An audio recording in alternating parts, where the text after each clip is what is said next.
Good morning, good morning, good morning, good morning, good morning. This is Apadman at August 2 na ngayon dito sa San Ramon, California. Kita nyo, sikat ng araw dahil kasi 6:46 in the morning. Although, maaga ako nagising, mga 5 o'clock in the morning, then nagdilig tayo, no? Dahil yun nga, wala tayong magawa ng madaling araw. But then, from 5 a.m. hanggang ngayon, no, magsa 7 o'clock, ay marami na rin tayong nagawa. Exciting ang araw na to kasi kung kagabi exciting dahil nga tayo yung nag-hold ng class, spiritual circle class sa Danville Yoga and Wellness Center at tayo ay tinanggap. Ngayong araw naman paghahandaan natin yung talagang main event ko dito, ang pagtuturo ng hilot. At sa araw na to, ang program na ating gagawin hanggang August 2 hanggang August 7, 1 week lang siya, no, ay yung Hilot Daloy program. Tayo ay makikita natin in person sila Nani Duwayway, si Lawrence Pau at saka si Mami Olive. Although kahapon dumating si Lawrence, tumatawag, yun nga lang hindi ko nasagot, gawa nga na talagang meron akong class kagabi. So hopefully ngayong araw na to is makita ko na si Lawrence. At yeah, of course we are going to start the class. So samahan niyo ako buong araw ko ngayong day 6. Malapit ko na makalimutan ilang araw na ako dahil kasi parang nagiging kampante na ako na parang dito na ako forever. But no, kailangan kong umuwi ng Pilipinas. Mahal ko ang Pilipinas at mahal ko kayong lahat. So see you mamaya.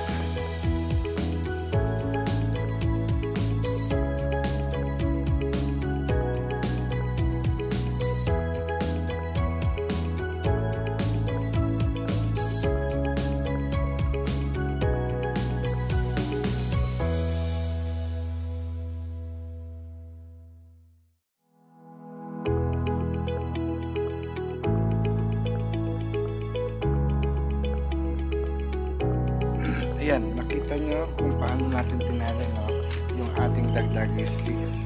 So itong dagdagi sticks na to ay para sa 21 Hilot Binabaylan student natin from August 7, tama ba? August 9 up to 17. So ang dagdagi stick ay ginagamit para sa foot massage, no? Ito ay isang traditional Cordilleran treatment, hilot treatment na ating ibabahagi ngayon sa ating mga kababayan dito sa California. Now, there we go. So, this is it. Ito na yung oras natin para simulan ang ating pagtuturo ng Hilot Daloy. Oras natin ay 2:17 and the date is August 2, 2024. It is the first Friday. Actually, may trabaho din si Maria. Pinag-alalahanan ko ng 6 o'clock. Muntikan niya nang malimutan. So, we have to be with her and sleep class. Dahil ngayon, pag ako magtuturo, siya naman matutulog. But then, since introductory lang naman ang class natin ngayon, kwentuhan, setting expectations, tapos turo ng mga updated technique ng diagnostic dahil kasi ang kinuha nila sa atin online is yung sa Hilot online training ay more on spiritual diagnosis. So i-update natin sila sa physical 1 bago sila mag-spiritual diagnosis. Ano yung mga gagawin nila, yun yung mga bagong technique na ibibigay natin, yung ang tawag natin is tudluan pero finger poking siya or tusok-tusok at finger alignment o pantay daliri. So, ito na. Hindi ako magtuturo sa klaseng ito, kundi pinapaalam ko lang sa inyo kung anong activity namin tumataw. So, yan. Bye-bye! Magpapagas muna kami!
fire that burn inside. A million voice with just one line, and they will see a sign. A million hearts from 1,000 miles. They're running around to the streets, they're rising in tides. We gonna beat the city, nothing we cause the cold for crumbling empire. We gonna beat the city lights.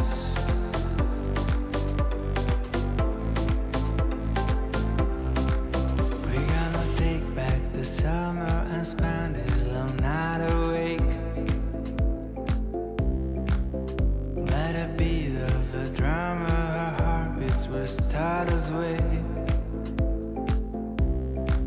We're gonna light like a sun, moving as one, shining the night away.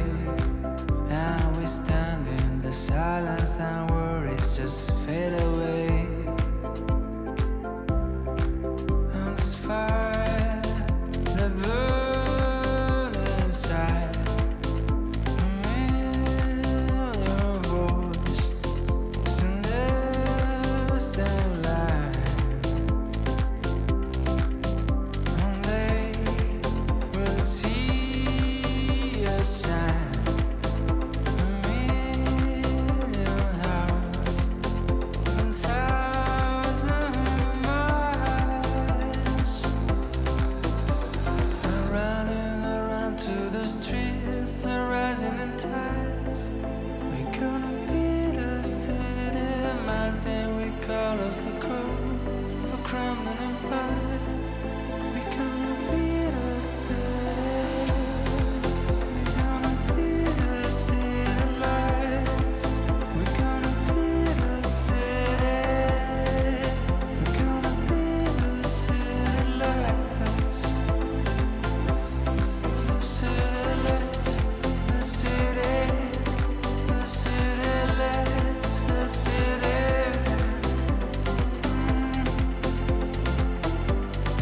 Oh, running around through the streets, rising in size. We gonna beat the city, melting, we call us the. We have our fortune cookie. So what will be your fortune today? Sis, you muna. Chinese restroom. Oh my God! For me, the fortune is you can read. I don't read. Learn Chinese refrigerator. What about you? Learn Chinese. Oh, money. Oh, I like that. Oh my God. We have the same future to learn Chinese. Oh my God. But seriously, mine will be act always in a way to do good. Yes. And mine is all the news you receive will be positive and uplifting. Wow, that's nice. What about you, Lawrence? Life is like playing the violin in public and learning the instrument as one goes on. Wow, amazing. I thought it will just learn Chinese. But or restroom or refrigeration. Or but I like the money. I hope all for us is money. Yay! Time check, oras natin ay 8 p.m. na ng gabi. So successful ang ating first day with Olive. Oh, there is a rainbow. May rainbow pa siya. Wow, wow, wow. It's a blessing. 8 o'clock ng gabi ay successful ang ating first day of class sa Hilot Daloy. Kasama si Olive, si Lawrence at si Nani Duwayway. Of course, si Mama Akuma, yay! Si Bae, no? Ay malaking tulong sa para maisagawa natin ang ating first day of class. Tapos, nag-dinner kami sa labas. Sad to say, hindi kasama si Maria kasi nga may klase siya. Pero, nakahabol ako sa kanyang class. Pinakilala niya ako kay, I don't know the name, never forget ko, kay Bill. Pero in fairness, madaya siya dahil kasi may nakita kong, afam na cutie-cutie. So, dapat tatambay ako sa kanya dito lagi-lagi. But anyway, uwi na kami. Dahil gabi na, pagod na kami. So, bukas na lang ulit. Bye! Guys, nakikita nyo, alas 8 ng gabi. Ang lapit lang ng rainbow. Ang lapit lang talaga ng rainbow. Kung nakikita nyo, I don't know if you could see the rainbow over here, the camera. Nakikita nyo, o yan o, diba? Pinalakihan ko na. And then that's Mount Diablo right there. So that's Mount Diablo. Doon siya nakatira si Bill. Oh, I asked him. So there is still a rainbow. Sobrang lapit lang ng rainbow. I think there is a leprechaun here. So happy Pride. So it was a blessing today. So it's a perfect arc. Oh, umaambon-ambon siya because there's a rainbow. And it's so wonderful here in Danville, California. Kasi perfect na perfect yung arc. And then, ayun. So, dito na magtatapos ang ating vlog ngayon. Bukas naman ulit sa second day ng ating training.